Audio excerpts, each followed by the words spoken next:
Magandang araw mga kaibigan. Bigyan natin ng reaction opinion itong post ni Doc Loren Badoy. Sabi niya, so nice of Ariel Kerubin, PME graduate, Valor Awardee, Marines, to be standing proudly with enemies of the state, CPP, NP, operatives, Teddy Casino, sa Toro Campo of CPP, Frank Bayan Muna, Franz Castro, sino pa? Liza Masa, top recruiters of our children and countrymen to become violent extremist NPS, where untold members have died and have killed soldiers like Kerubin in the almost 6 decades of the accursed existence of CPP, NPA, NDF, and where they continue unremorseful, undeterred to play their part in the deadly destruction of our country. So ito po, merong picture, nandyan si Colonel Kerubin. Dito siya.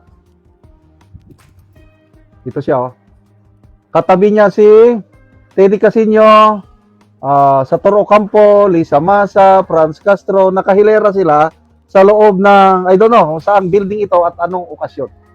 Standing side by side with the CPP, NPA, NDF. So nice, so proud. So, marami akong nakibabasang comments na anyari, what happened to Colonel Kerubin? Ako, medyo nalulungkot lang. Kasi ako, nakasama ko si Colonel Kerubin dito sa Mindanao, yung nakuha niya ang kanyang Medal of Valor Award. Ano kami? How do I call that? Yung 1st Marine Brigade na unit nila na Operational Control sa 4th Infantry Division, kung saan ako na-assign. Si General Simato noon ang aming division commander, staff ako ni General Simato. Kaya nung giyera, nung year 2000, nakahalubilo ko si Colonel Kerubin. At witness ako kung gaano ka-heroic yung ginawa ni Colonel Kerubin nung giyera, nung year 2000. And then, nung na-assign ako sa Mindoro, nakita ulit kami doon, sa kwentuhan, gano'n. So ngayon, personally nalulungkot ako bakit nagkaganito. Kasi, yang CPP, NPNDF, yang sinasa Toro Campo, sila talaga ang leaders ng sa Toro Campo, Teddy Casino, yan, Franz Castro. Members yan ng Communist Party of the Philippines. Although, hindi naman illegal to become a member of the Communist Party of the Philippines. Dahil sa batas na panahon ng Pangulong Marcos Sr. ay hindi pwede. Makukulong ka kung member ka ng Communist Party. Kaya lang, nung umupo si President Fidel Ramos, may naipasang batas na okay na. Pwede na kayong mag-member ng Communist Party of the Philippines. So, ngayon, hayag sila na member sila ng CPP. Kaya lang, ang CPP, NPNDF, hanggang ngayon, sila yung nakipagyera sa ating bansa for how many long years? 1968, December, to be exact, nagsimula ang Communist Party of the Philippines. So, ngayon is 2026 na. How many years na yan? 57, 58 years na? Tama ba? Sa the longest communist insurgency war in the world, nandyan. Lumalaban pa rin. Tapos, nakakapanghinayang na although civilian na siya ngayon si Colonel Kerubin, but dala pa rin niya yung medal. Living hero. So, nakakapanghinayang na katabi niya na ang mga kalaban ng ating bansa. As of now, kalaban pa rin sila. Kasi hindi pa naman sila tumitigil. Although mahina na ang CPP, NPNDF, but nandyan pa rin sila.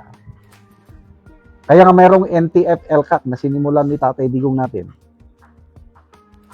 National Task Force of Ending the Local Communist Armed Conflict. Malapit na. Kaya lang, nandyan pa rin. Kung sa boxing pa, nasa final rounds na tayo, it's just a matter of na knockout punch para totally silang matalo at ma-eradicate sila dito sa ating bansa. But nandyan pa rin.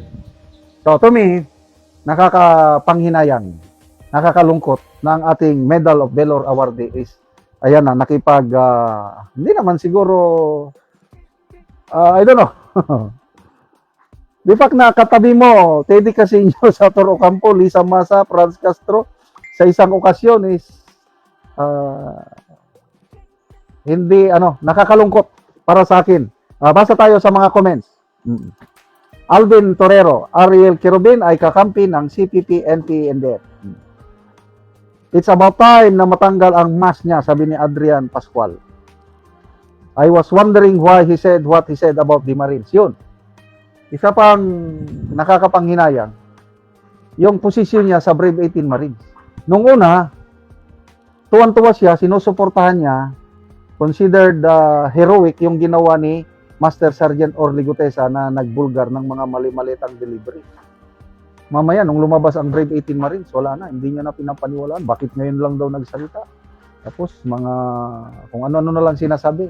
Kaya, again, nakakalungkot. But, karapatan niya yan. Kung sumama siya sa mga leaders ng CPP, NPND, okay, wala namang bawal. Kailang, ang taong bayan, tayo na ang yung public perception ba? Kung anong isipin ng taong bayan sa kanya, hindi mo mapipigilan. Sayang na sayang. Salamat mga kaibigan sa inyong pagsubaybay sa channel nito. Nakakatulong kayo ng malaki sa tribong Talanding ng Bukidnon dahil ang income natin sa channel na ito is pantulong sa tribo. Namimigay tayo ng libreng yero at pako para makapagpatayo sila ng mas maayos na tirahan. Panoorin nyo ang video na ito. Na anak ko diri sa gipatindog nga balay sa natabangan na Ugyero. So muna ni ang iyang pag-aatupan karon. Muna ni daan lagi sa lugan.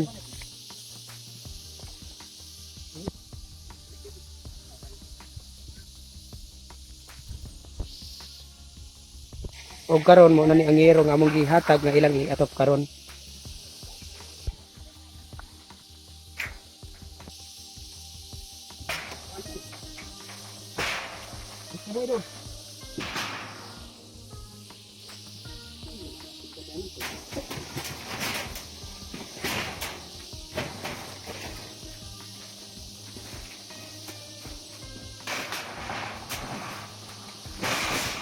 Rangkap.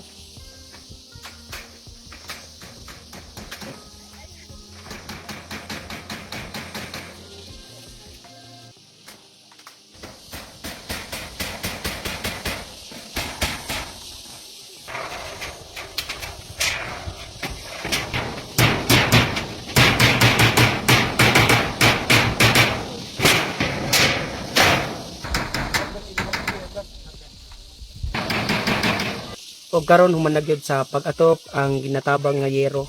So makita gid nato nga nakaatop na sila sa ilang bag-o nga balay. Salamat gid sa Ginoo kay naay nagtabang sa amo Oksen. Mm. Karon nakapatindog na gid mi sa among balay Mm. nga naani karon kay ang among atop sa una kawayan naman gyud. Mm. Og dili sad igo ang kita nga kwarta kay kutob na sa pagkaon. Daghang salamat.